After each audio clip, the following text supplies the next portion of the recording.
ఓం శ్రీ గురుభ్యో నమః. ఉసిరి దీపం ప్రాధాన్యత.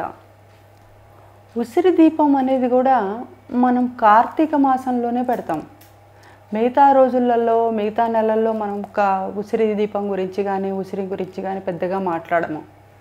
ఇప్పుడున్న రోజుల్లో అయితే ఉసిరికాయలు హైబ్రిడ్ అని అవని అన్ని చోట్ల దొరుకుతున్నాయి. కానీ అసలు నిజానికి కార్తీక మాసంలో ఈ ఉసిరి అనేవి బాగా వస్తాయి.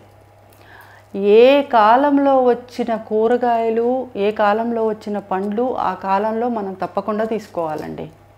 అంటే ఈ వాతావరణానికి, ఇప్పుడున్న వాతావరణానికి ఉసిరికాయలు తినడం వలన మనకి ఆరోగ్యానికి మంచిది. అందుకనే మనకేం చెప్తారంటే, ఉసిరికాయల చెట్లు ఉన్న దగ్గరికి వెళ్ళి, అంటే తోటలకి వనభోజనాలకి వెళ్ళినప్పుడు ఉసిరి చెట్టు ఉన్న దగ్గరికే వెళ్తారు. వెళ్ళి అక్కడ దీపాలు పెడతారు. ఇందులో ఒక రహస్యం ఉందండి. ఎక్కడైతే ఉసిరి చెట్టు ఉందో దానికి చుట్టూ 18 దీపాలు పెడతారండి.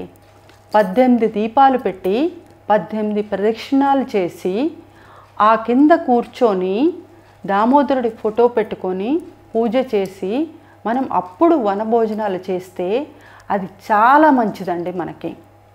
మామూలుగా కూడా ఇంట్లో ఏదైనా గొడవలు వస్తున్నాయి, చికాకులు వస్తున్నాయి అనుకున్నప్పుడు, ఇప్పుడు మన హైదరాబాద్లో దొరకకపోయినా కొన్ని ఇళ్లలో ఉసిరి చెట్లు అందరి ఇళ్లలో ఉంటాయండి, కొన్ని ఇళ్లలో లేవు. కానీ కొంచెం ఊరు బయటికి వెళ్ళినప్పుడు ఫామ్ హౌస్లలో, తోటలలో ఉసిరి చెట్లు ఉంటాయి.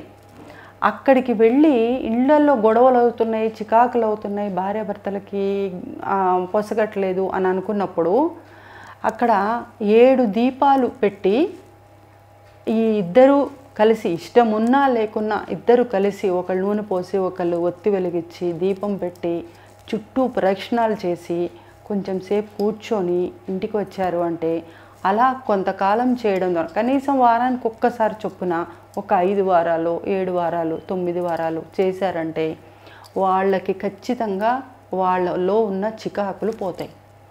ఏంటి ఇదంతా ఎందుకు అని అనుకుంటున్నారేమో.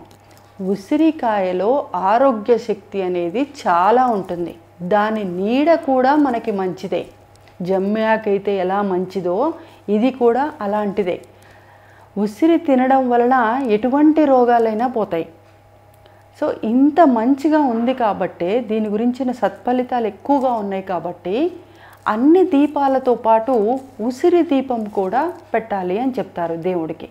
అది మొత్తం ఈ నెల రోజులు పెట్టచ్చు, లేదా ప్రతి సోమవారము పెట్టచ్చు. ఈ ఉసిరి దీపాన్ని ఏం చేయాలి, ఉసిరికాయ తీసుకొని పైన చిన్నగా ఇట్లా హోల్ లాగా చేసి, అంటే ఇత్తు తీసేంత హోలే మక్కర్లా పైన వరకు చేసి ఒక కుంభవత్తి పెట్టి, మనము ఆ కుంభవత్తిని ఆవు నూనెలో ముంచి, ఆవు నేతిలో ముంచి దాన్ని అక్కడ పెట్టి వెలిగించినప్పుడు అది కింద కూడా వేడవుతుంది కదండి, దాని నుంచి మంచి సువాసన వస్తుంది. అది మన ఆరోగ్యానికి, ఆ గాలి పీల్చడం వలన మనకి చాలా మంచిది. జలుబు, దగ్గు లాంటివి రాకుండా ఉంటాయి. ఇంకొకటి, ఆ దీపాన్ని అలాగే పెట్టి ఒక చిన్న పాత్రలో ఒక చిన్న రాగి ప్లేట్ తీసుకొని అందులో కొంచెం బియ్యం పోసి ఈ దీపం అలా పెట్టి ఉసిరి దీపం వెలిగించి దానికి తగిన తాంబూలంతో కొంచెం ధనం పెట్టి ఎంతో కొంత మీకు చేతనైనంత అది ఒక బ్రాహ్మడికి దానం ఇవ్వాలి. అంటే దీపాన్ని నేను ఎంత బాగా ఉపయోగించుకుంటున్నానో నా జీవితానికి దీపం ఎలా అయితే నాకు వెలుగు చూపిస్తుందో అలాగే మీకు కూడా ఉండాలి, మీ ఆశీస్సులు మాకు ఉండాలి అని ఉద్దేశం ఈ దీపంలో ఉంటుంది. అలా వాళ్ళకి ఇవ్వాలి. ఉసిరి దీపము ఇస్తారు. కొంతమంది ఏం చేస్తారంటే ఒక ప్లేట్లో కొంచెం బియ్యం పోసి దాని మీద కొన్ని ఉసిరికాయలు, 9 ఉసిరికాయలు ఉంచి మధ్యలో దీపం పెట్టి ఆ దీపాన్ని కొంత ధనాన్ని కూడా అందులో ఉంచి దాన్ని దానంగా ఇస్తారు. అంటే ఎన్ని విషయాలు మాట్లాడుకున్నాం మనము, ఏం చెప్పినా ఉసిరికాయని వేరే వాళ్ళకి ఇవ్వడం. మనము ప్రతిరోజు ఒక ఉసిరికాయ కంపల్సరీ తినాలి. ఎంతకాలం దొరికిందో అంతకాలం. డాక్టర్ చెప్తారు కదా, ఒక రోజుకు ఒక యాపిల్ తింటే ఏ రోగము రాదు, డాక్టర్ని చూడాల్సిన అవసరం రాదు అని. అలాగే ఉసిరికాయ రోజు ఒకటి తిన్నామంటే ఏ రకమైన ఆరోగ్య సమస్యలు రావు. నేను తిని నేను బాగుండాలి, మీ కుటుంబంలో వాళ్ళు కూడా బాగుండాలి అన్న ఉద్దేశమే ఇది. అందరూ బాగుండాలి, అందులో మనం కూడా ఉండాలి.